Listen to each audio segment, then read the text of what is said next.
Now we will talk about queue algorithms that include simple queue algorithms like queue insert, queue delete, and circular queue algorithms like CQ insert and CQ delete. First one, that is queue insert. It has 5 parameters Q, F, R, N and Y, and this procedure inserts an element into the queue. Q is the queue we are using, F and R are front and rear pointers, N is the maximum length of the queue, and Y is the item to be inserted into the queue. Step 1. Check for the overflow. Step 2. Increment the rear pointer. Step 3. Insert the element. Step 4.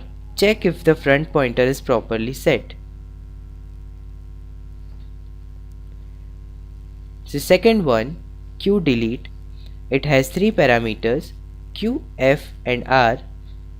This procedure deletes an element from the queue and returns that element. Step 1. Check for underflow. Step 2. Delete the element. Step 3. Check if the queue is empty. Step 4. Return the element.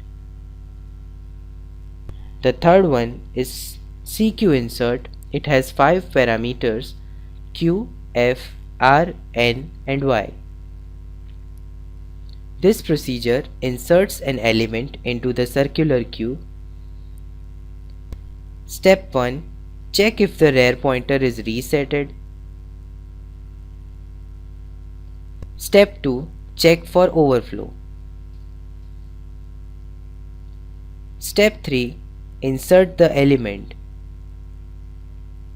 Step 4. Check if the front pointer is properly set.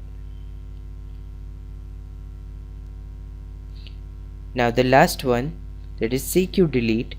It has 4 parameters Q, F, R and N. This procedure deletes an element from the circular queue and returns that element. Step 1. Check for underflow. Step 2. Delete the element. Step 3.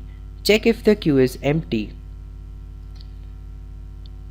Step 4. Increment the front pointer.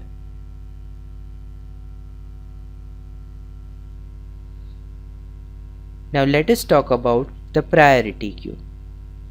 In a priority queue, requests are inserted in the order of arrival. The request with the highest priority is processed first and deleted from the queue. The priority is indicated by a number. The lower the number, the higher the priority. Priority queues are used in simulation. Now, DQ. A DQ is a double-ended queue wherein insertions and deletions can occur at either of the end, and hence we can restrict the DQ with insertions and deletions. Implementation is similar to that for queues. DQs are not heavily used. Now let us see the applications of queues. There are direct applications which are waiting lists or bureaucracy, access to shared resources, example printer, multi-programming, and the indirect applications are auxiliary data structure for algorithms, example radix sort, component of other data structures. Thank you.